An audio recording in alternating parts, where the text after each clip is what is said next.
Hi guys. Hi everyone. So in this video we're going to be reviewing our 7-night Western Mediterranean cruise on Royal Caribbean's Symphony of the Seas. So with this cruise we arranged our own flights, we made our way to Barcelona ourselves, but I won't go into too much detail about that because it wasn't included within our cruise package. In this video we're going to discuss the dining options, the drinks and the drinks package, the entertainment on board, the service, and also just a bit of an overview of the ship itself. As we've said in previous reviews on this channel, everything that we do mention is our own personal experience, and if you've experienced something different, please feel free to kind of leave it in the comments and let people know.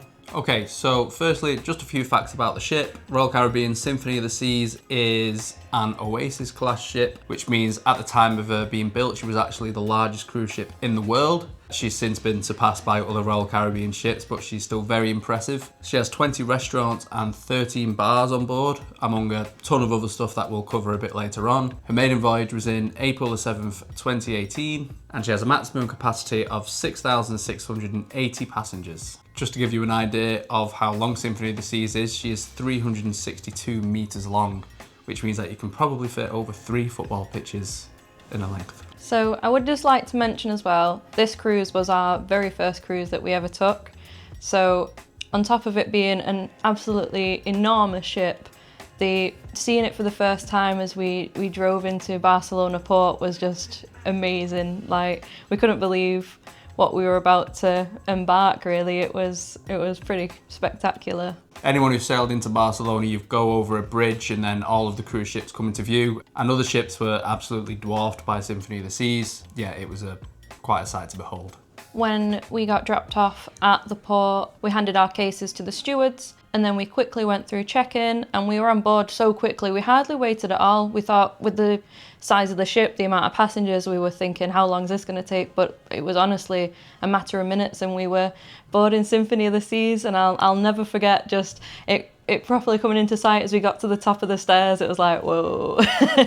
Yeah, it was amazing. We went up the gangway and tiny bit of a queue to get up the gangway, and then we got on board and we were immediately greeted by the promenade, which is a wonderful area, kind of the main hub of the ship, really. Yeah, so the Royal Promenade, it's where they do, well, we'll cover it a little bit more with entertainment and that side of things, but for when we first walked on, it was to Aha's Take On Me. We were just looking around, it was just like, everywhere you look, there was something else to see. It was all the stuff we'd seen on other people's videos. It was so exciting. It was really exciting. I mean, we were so excited. I was so flabbergasted. I ended up welcoming one of the crew members on board, even though I was the one who just stepped on.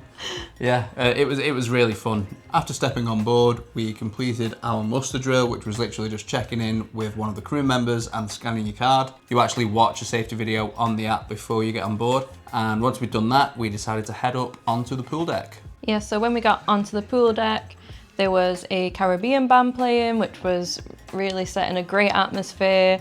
The sun was shining, and we were ready to try our first cocktail. That ended up being the guava passion fruit sangria, I think it was for myself, and you had the watermelon margarita, I believe. Yeah, so we got those from the bar initially, and then once our drinks had finished, it's like they just knew, and yeah, they came over and decided to get us a second drink pretty much straight away. Again, we are first time cruisers. This is one of the first times that we've experienced service anywhere close to this. So yeah, we felt like royalty when we got on board. Yeah, and I think that sort of led the way with how we thought service would go throughout the cruise, and we will touch on it more, but I mean, it was. Yeah, pretty much throughout the cruise, really. It was weighted on hand and foot. Mm-hmm. So after relaxing on the pool deck for a little bit with our drinks, we decided to start to explore more of the ship, check out the different neighbourhoods. So we went down and saw Central Park, which was crazy because it is just a park. Like, it's crazy to think that's on a cruise ship. Yeah, I mean, cruise ships are getting bigger and better, but Oasis class ships are still one of the only classes that have a park on board. It's absolutely mind-boggling, and it was a really kind of relaxing and serene place to be, I suppose. Yeah. In Central Park, you can find Park Cafe, and they are famous for their Kummelweck sandwich, which is essentially a roast beef sandwich. You can get it with horseradish as well if you like, but yeah, that was absolutely gorgeous. Yeah, it was one of those that I'd seen before we got on the ship in different videos and needed to try that, and it was as good as I expected it to be. Really good. Once we got a bite to eat, our cabins were actually available from 2 p.m. So we decided to go back to the cabin, drop off some of the hand luggage, and that leads us on nicely to what we thought of the cabin on board. So the cabin that we chose for this sailing was an ocean view with balcony. There's lots of different cabins you can choose from, ranging from inside cabins. There's different types of balcony ones. It can be overlooking the Central Park and also overlooking the boardwalk. But we decided we wanted the ocean view balcony for this sailing. Yeah, it's an interesting one, those internally facing balconies, because the ship has these two neighbourhoods. You can get a balcony cabin overlooking one of them. It was appealing to us at first because they were a little bit cheaper, but we'd since heard that some privacy might get lost because you are actually facing the other side of the neighbourhood, which also has cabins, balcony cabins. So we decided to just spend a little bit more and choose our own ocean view balcony cabin, which allowed us views of the ocean. The cabin itself I thought was a really good size. The bed was really comfy. There was a couch as well, but we mainly used that for putting our stuff on it really. It was a bit more extra storage really, but it was there if we wanted it. There was a TV with a few good British channels. Yeah, for the bathroom, it was a really good size. Again, little areas of storage. And for the shower, it was a glass door, which is always the preferred option really. Yeah, with some older cruise ships you'll typically get a shower curtain and probably a showering area which is slightly smaller as well, and the glass door is, I don't know how it wasn't always this way really. The bed itself had enough space underneath it to be able to fit both of our suitcases. There was a small safe in there as well for any valuables that we wanted to store. There was a fridge there as well for any soft drinks and alcohol that we decided to bring on board. Overall, I thought the room was very well decorated. There was also plenty of USB outlets as well for all your electronics. Yeah, it seemed really modern. It was very clean. It was a lot of good storage space, enough hangers for everything, enough space for full length outfits. So like for my full length dresses or Dane's suit, there was enough space. So deck 7, midship we were as well, which allowed us easy access to all three neighbourhoods, whether that be the Royal Promenade, the Boardwalk or Central Park. So yeah, really good location which we can recommend. Yeah, and as it was our first cruise, we wanted to be as mid-level, as midship as possible, just in case we did get seasick, but thankfully that wasn't the case. The next thing that we'll talk about is the drinks on board. We'll go over the drinks package as well. Now, something to bear in mind with the drinks package before we do go further into it is the price can vary day to day. So it's one of those things where the price that we paid could be wildly different to what you're seeing in the app. So it is a case of just making sure to check maybe weekly. You get emails from Royal Caribbean telling you about the offers that they've got on. So yeah, just keep an eye on that. One good way to make sure you're always up to date on the latest offers is to join the Facebook groups for your sailing. You should be able to search kind of whatever ship you're sailing on and the date, and then it should come up with your sailing. And then when people see good offers, they'll post it in the group and then you can take advantage of that as well. If you do buy a drinks package at a certain price and later see it in the app for cheaper, you can get a refund on what you paid and then pay the new price. So a good idea is to lock in a drinks package at a reasonable-ish price, and then if it goes down more, then you're winning. Moving on to the drinks on board, we thought there was such a great selection. This is definitely the best range of cocktails that we've seen on any cruise. There was a lot of firm favourites by the end of it. Mine being the sangria that I had when I first boarded, and also the tropical sidecar in Schooner Bar. That was definitely an absolute favourite, and I still miss it now. Yeah, the drinks package is kind of really expansive, and the cocktails were, with the gift of hindsight, having been on 2 British lines, P&O and Morella, we definitely think the selection upon Royal was frankly better and much tastier as well as there being a wider variety. So just in every way really, just better. The selection of spirits was really good as well. Sometimes in the evening they had Gentleman Jack available, so what I would do is just get a Gentleman Jack if I didn't want a cocktail, and just a water on the side as well. just to keep me hydrated throughout the night. But yeah, really good selection across the board. Yeah, there was lots of different wines. We mainly had them in the main dining room. Again, we'll get onto food a little bit later, but yeah, the wine selection was really good. There was only one time where we paid $1, I think it was more, because we'd chosen a $15 drink in vintages. We thought that was the limit, but at that time it was 14. Yeah, so that's how the drinks package works on Royal as well. Just worth mentioning, you can get any drink up to a certain value, and then if you go over it, you'll only pay the difference as opposed to paying for the full amount of that drink. So in that respect, at least, it's quite a fair policy from Royal, I would say. So like Dane said at the start of the video, there are a lot of different bars on board. We managed to go to most of them. The only one we missed was Jazz on 4, which has actually been removed from Symphony of the Seas since and is now a smoke-free casino. But our favourite that we found ourselves drawn back to was Schooner Bar, and also the British pub on board, the Copper and Kettle. We were there quite a lot. There was also another bar called Bolero's, which is kind of a Latin-themed bar as well, which was pretty cool. And there were many bars kind of on board on the pool decks and also in the Solarium as well, which we'll come to talk about in a bit. There's also a few novel type bars. So there is one which is the Bionic bar, and that's basically your cocktail is made by a robot. You can make your own, you can come up with your own crazy ingredients to put together like we did, and they were awful, the couple that we made to begin with. We weren't really good at that. You can tell we've never worked in a bar before anyway, put it that way.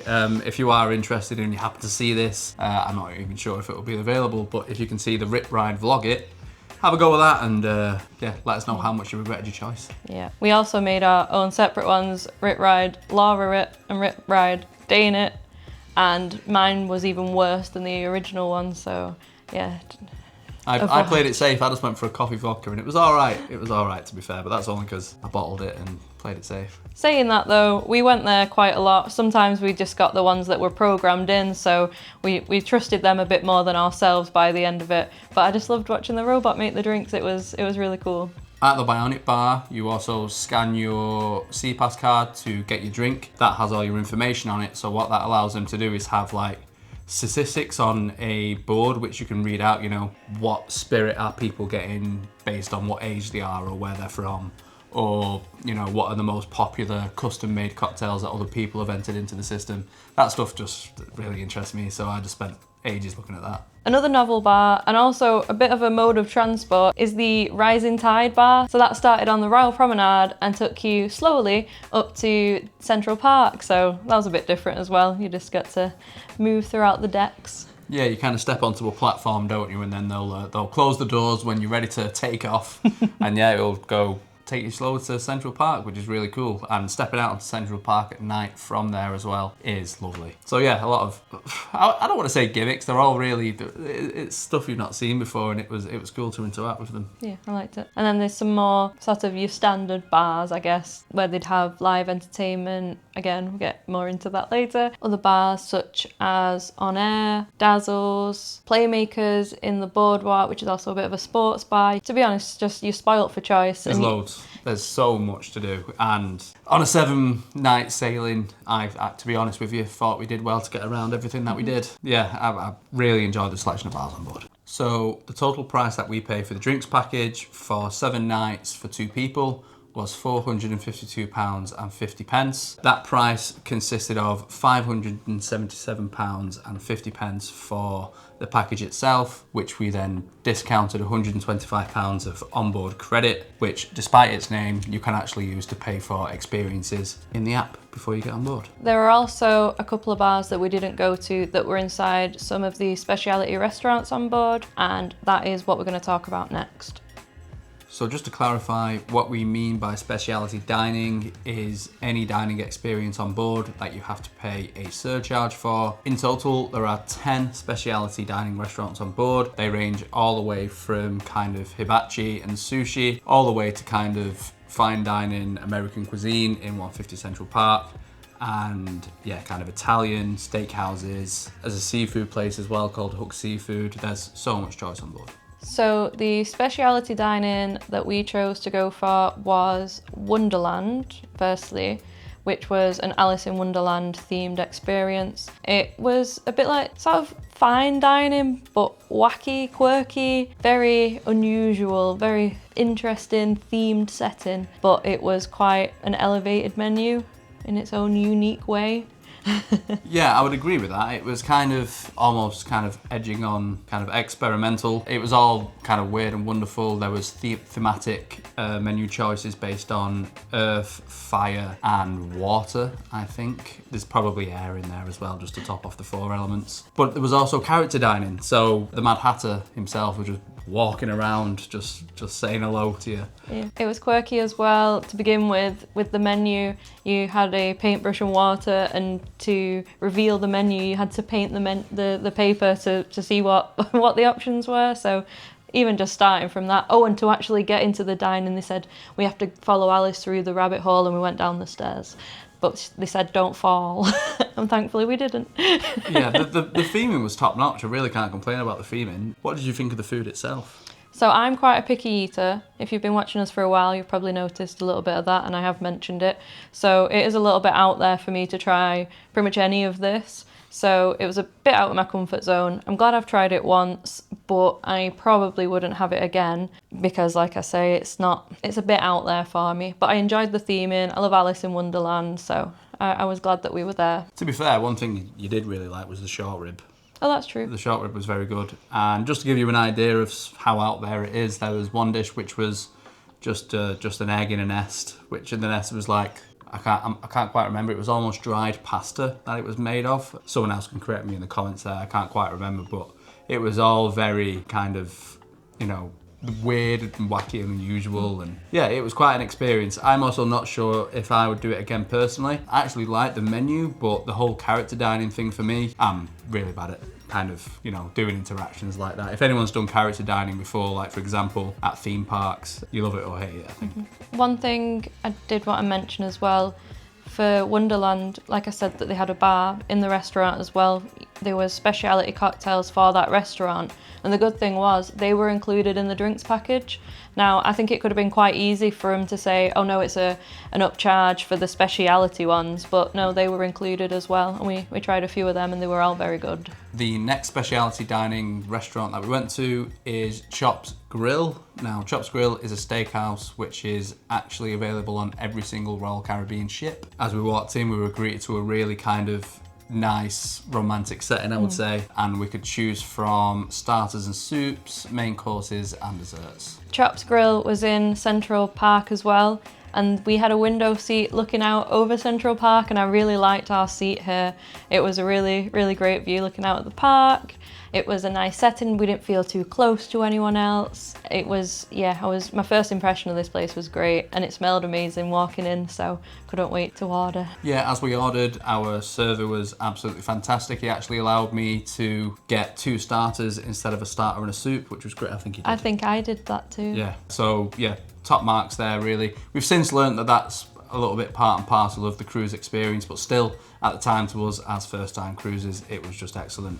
Yeah, and can't really fault any of the food that we got really. I remember I got a carpaccio, which I tried for the first time, and that was delicious. And for me, the main part of the meal, the steak, it was my favourite steak that I've ever had. Definitely that I've ever had at sea.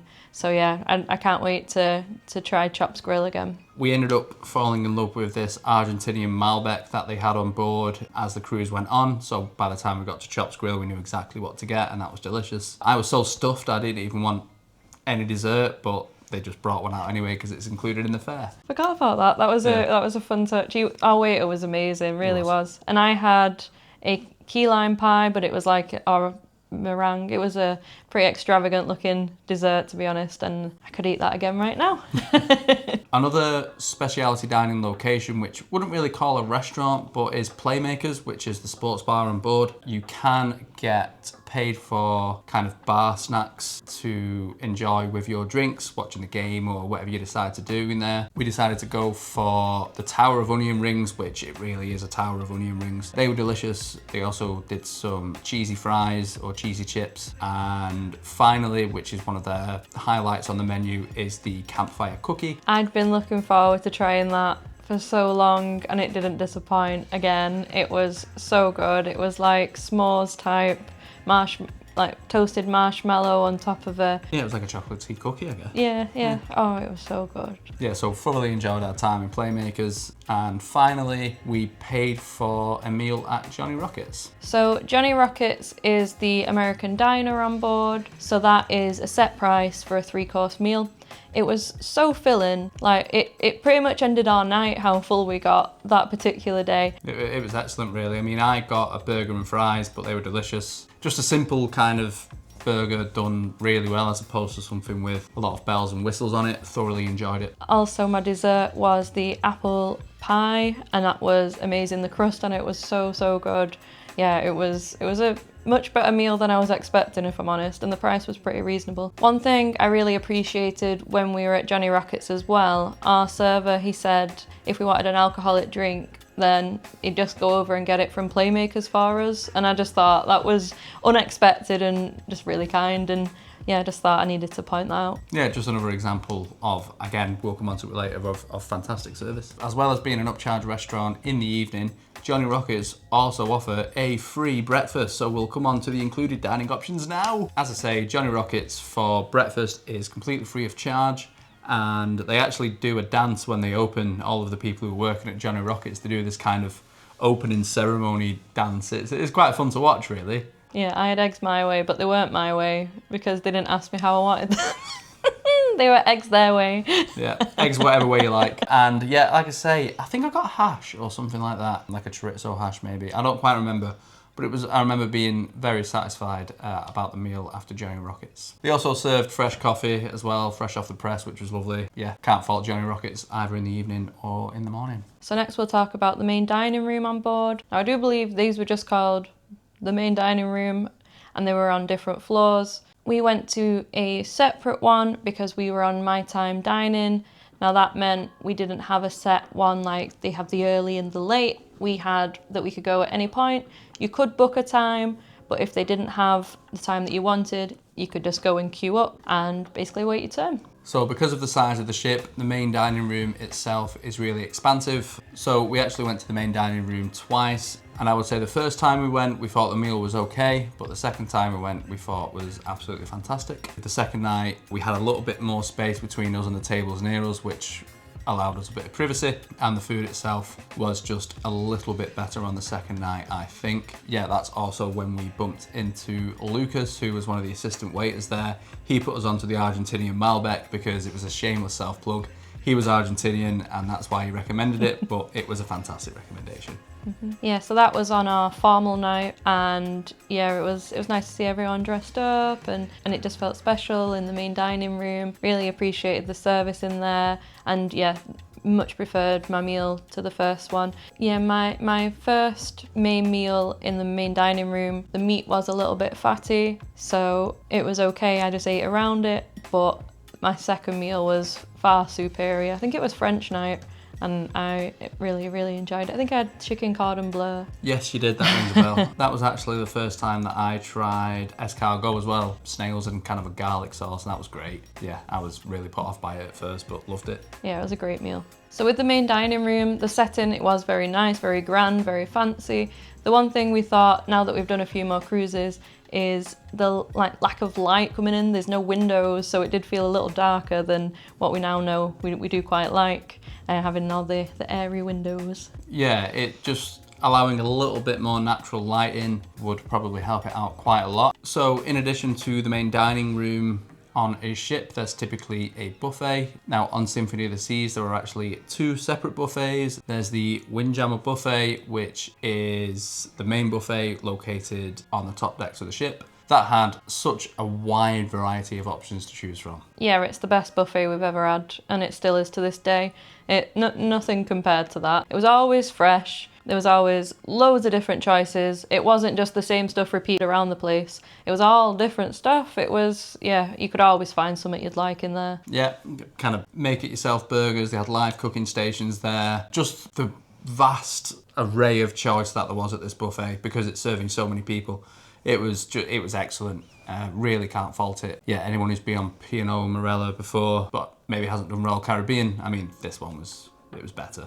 What's unique to Symphony of the Seas as well, leading up to the Windjammer, there are piano stairs, and I think that is literally just Symphony of the Seas that has that. So have a little run up and down the stairs making some music. Yeah, that was really fun. We actually have a short of that on our channel if you want to take a quick look at that as well. Shameless plug. So in addition to the Windjammer, there is also another buffet on board called the Solarium Bistro. This is just adjacent to the Solarium itself, which again we'll come on to a bit later. But it's not quite as well known as the Windjammer, which means that you can get a seat really quickly. And yeah, you usually have the best pickings of whatever options they have available for their guests as well. Yeah, I had the best beef ever in the Solarium Bistro for lunch. We got there just as it opened and just as they put this fresh pan out, and it was a delicious little roast dinner for me, and it was done perfectly. Really good. So yeah, definitely wouldn't sleep on the Solarium Bistro if you are looking to kind of escape the hustle and bustle of the Windjammer, which can get a little busier during peak times. So along with the restaurants on board, there are also more quick and easy options. You got things like the Boardwalk Doghouse, which is, as you may realise, hot dogs and bratwursts and just the sauces and toppings of your choice. Nice, quick and easy. There's also, like we mentioned earlier, Park Cafe, where we got the beef sandwich. Yeah, it's the Kummelweck sandwich, and it's not just that they have as well. They also have salads that they'll make for you as well, and a couple of sandwiches that you can just grab and go as well with, which is really important for those kind of port days when you just want to, you know, grab something and get out and explore. Yeah, that's same for Cafe Promenade as well. They do that same sort of thing. They also do have Starbucks drinks in there without the Starbucks price. So those ones are included in your drinks package inside Cafe Promenade. So that's a very good grab and go coffee and sandwich little snack from in there. Yeah, in addition to the grab and goes, there's also some poolside options that you can have as well. There is a delicious Mexican style, I'm not sure if you call it a buffet or, I'm not really sure what you call it, a Loco Fresh, but they essentially had, you could grab tacos, burritos, quesadillas from there as well. And they had a central station with all of the kind of Mexican style salad toppings and dressings that you would put on. Yeah, a Loco Fresh. We must have gone there about 3, 4, 4. I don't even know how many times we went, but it was fantastic. Really love their Loco Fresh. There is also a pizza option with Sorrentos where you can choose as many slices as you want. I'd been told off other videos you could order a full pizza, and we did on occasion, but we did have a bit of an issue one time ordering a full pizza.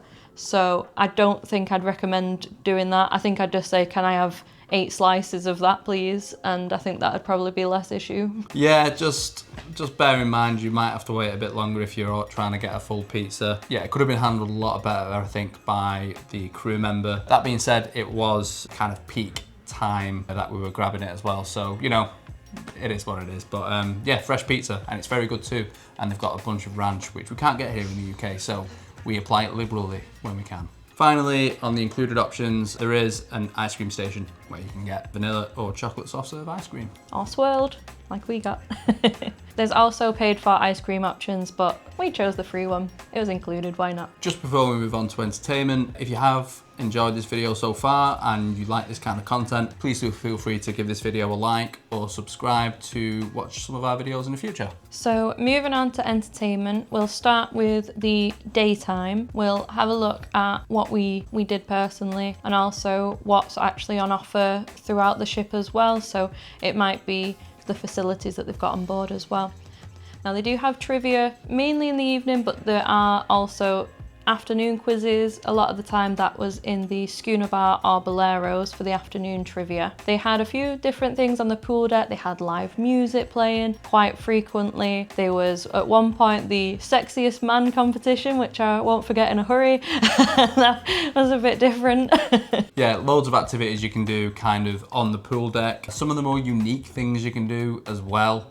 Just because the ship is so massive, they have a slide called the Ultimate Abyss. That essentially takes you all the way from deck 16 down to just outside Playmakers on the boardwalk on deck 6. Frankly, this is an absolutely awesome thing to see on a cruise ship. And yeah, we both did it and both thoroughly enjoyed it. There's kind of bright lights as you go down the slide itself, which is really fun. Yeah, thoroughly recommend doing the Ultimate Abyss if you're inclined to do so. Yeah, so they also had zip lining on board, which I think is absolutely crazy, and I can't believe that we both did it, to be honest. But yeah, that was pretty thrilling. Can't believe we did that on a cruise ship. Yeah, it's kind of suspended over Central Park, so you're I think it's 9 decks up, to be fair, so quite high up. And yeah, it was quite a thrill. I'd never actually ziplined before this, or if I have as a child or whatever, I can't remember it. It was great. Yeah, fully recommend doing that. There are also a lot of water slides that you can choose on board. I think there's 3 different slides. They were all really fun, quite high speed.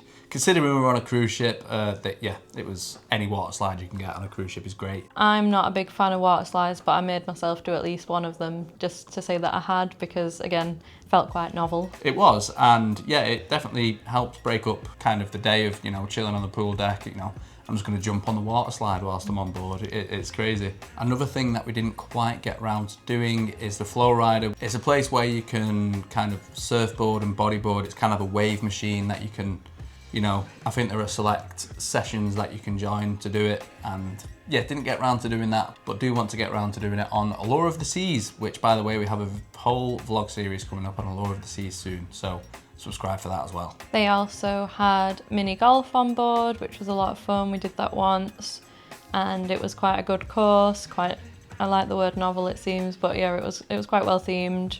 It was, because of the size of the ship, they could fit, quite a, compared to just your classic kind of mini golf, it was really thematically well done, which is, adds another element to it. There's also something called the Solarium, which is an exclusively adults only area, where it's kind of in a dome, but it's open air as well. Hopefully some footage explains exactly what I'm trying to say there, but it's a little bit quieter than the main pool deck, and there's also plenty of hot tubs to choose from, plenty of sunbeds and kind of lounge chairs. There's also a bar in here as well. The Solarium is a place we found ourselves quite a lot, just to relax really. There's also different sports sections, so you can play like football or basketball. We didn't take part with that, but we saw quite a lot of people joining in that section. Yeah, they had kind of scheduled in kind of 7-a-side football competitions and stuff, which was cool. There was also a absolutely massive casino, which I suppose falls into daytime and nighttime entertainment, but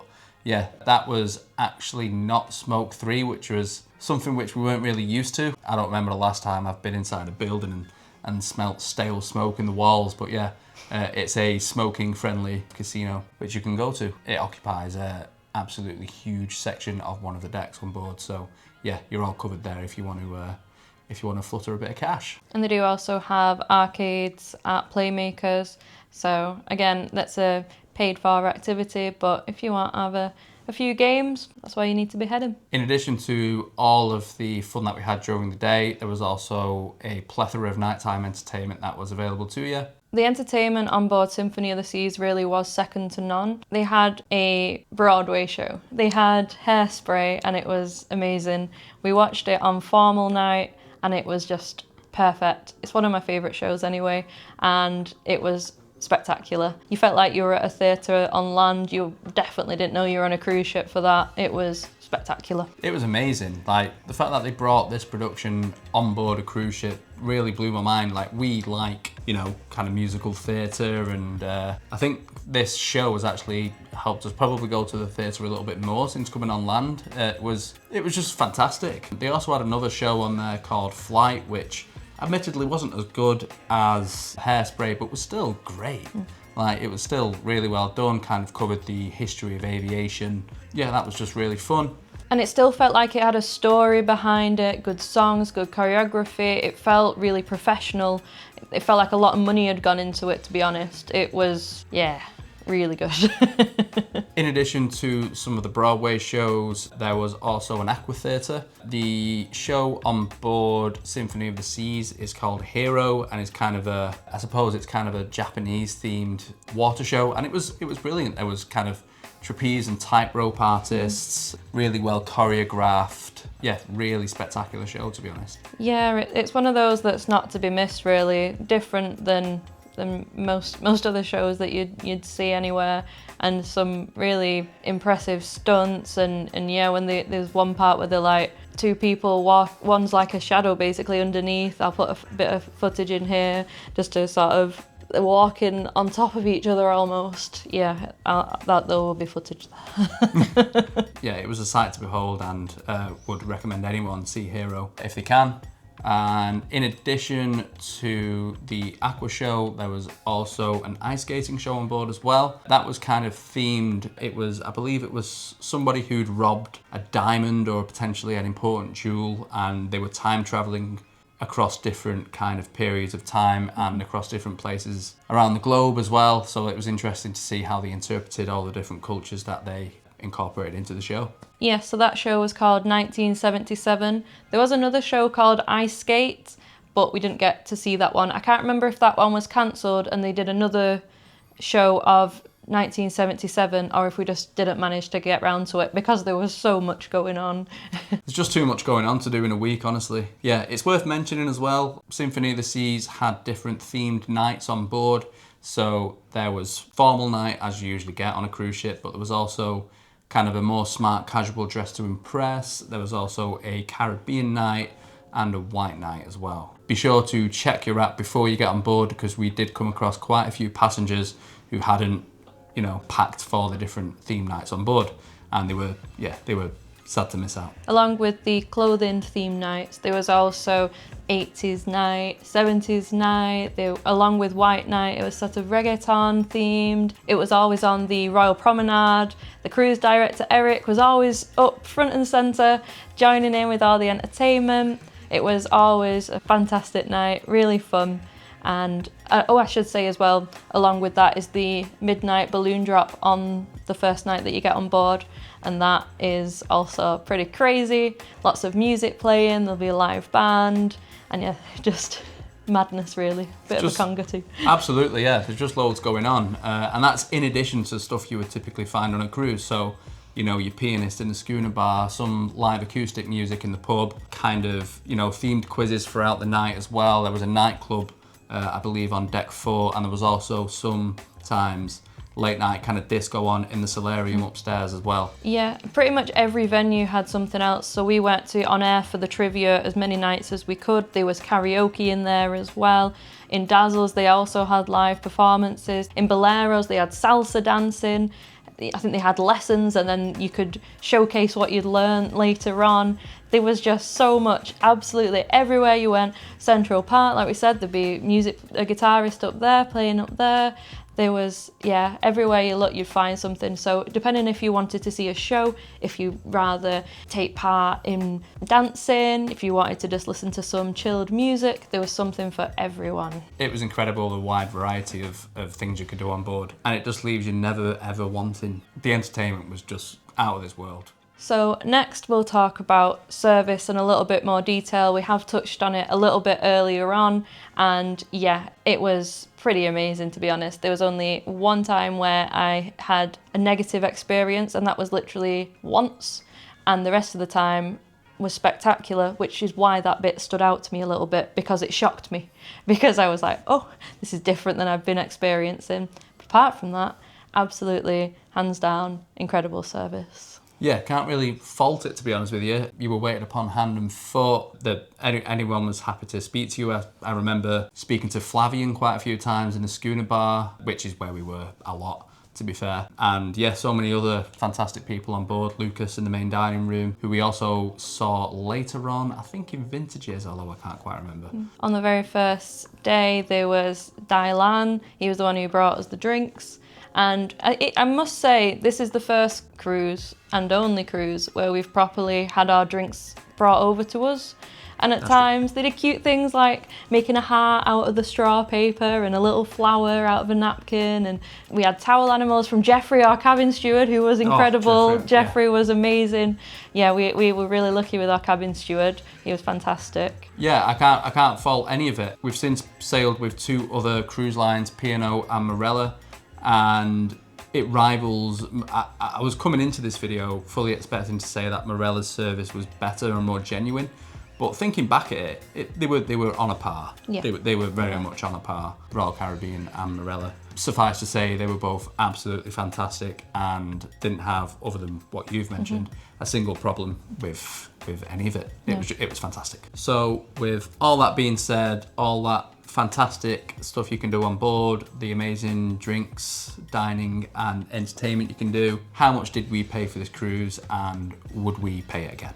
So in total for a 7-night Western Mediterranean cruise in October, we paid £2,310. Within this price included the ability to choose our own ocean view balcony cabin. It also included all gratuities, which was mandatory at the time if you wanted to do my time dining, because you got different servers every night, which makes sense. On top of the cruise fare, we also pay £290 for the internet package. Everyone is different when it comes to, you know, what their requirements are on board. For us personally, what we would probably do now is just get an eSIM and save a ton of money, and there's so much to do on board anyway.